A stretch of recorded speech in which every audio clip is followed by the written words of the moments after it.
Councillor Bryn Thornall with Garden County Radio on the beat. I'm here speaking with Garry O'Toole, and recently myself, Cahir, the Bray Municipal Council, and the other members of the council gave and hosted a civic reception for Garry, and maybe Garry might be able to tell me his thoughts on the night and on the intervening 25 years since he won the gold medal at the University Games. Garry. Well, it was a fantastic night, hosted by your good self. Thank you very much. And also in attendance was the Minister for Health, Minister Harris, who stopped by. It was wonderful to see all the people that had supported me in Bray all those years ago and since then as well.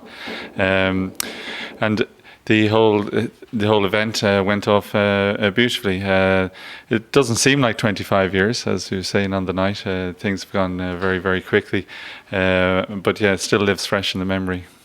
And Garry, I must say, there was three dimensions to Garry's life, and I must say now the sporting achievements were brilliant, but I must also just allude to the fact in relation to the controversy in relation to sex abuse, you were very brave.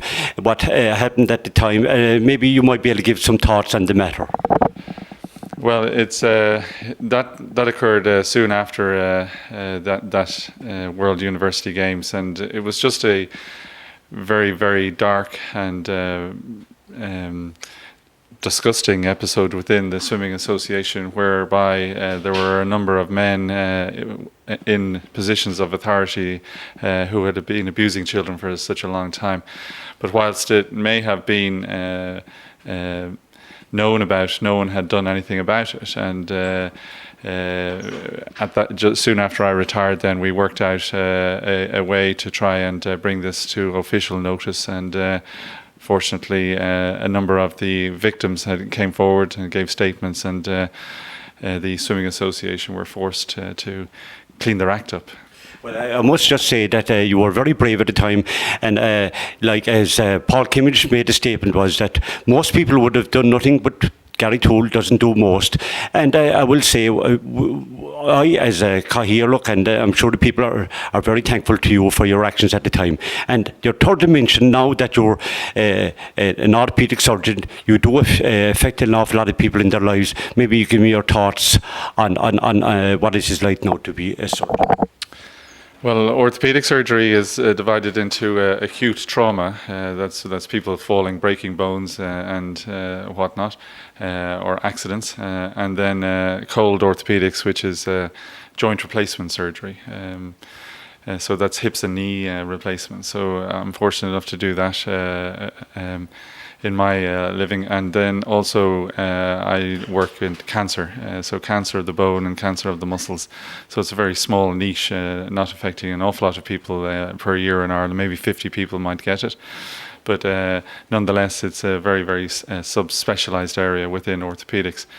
But the whole specialty of orthopaedics is one that affords people a great improvement in their quality of life if ever they get arthritis and need joint replacement. So it's a nice specialty to be part of. And finally, I would just like to ask you a question, just a simple one.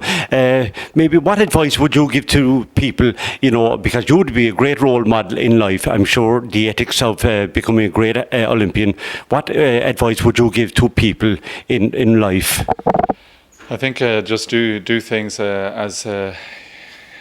do things that you like in sports. Do as many sports as you can, and enjoy them. In life, then do your best. I think if no one can ask any more of you, whether you're working for people in the supermarket or working and looking after people in the medical profession. As long as you're doing your best, nobody can ask much more of you.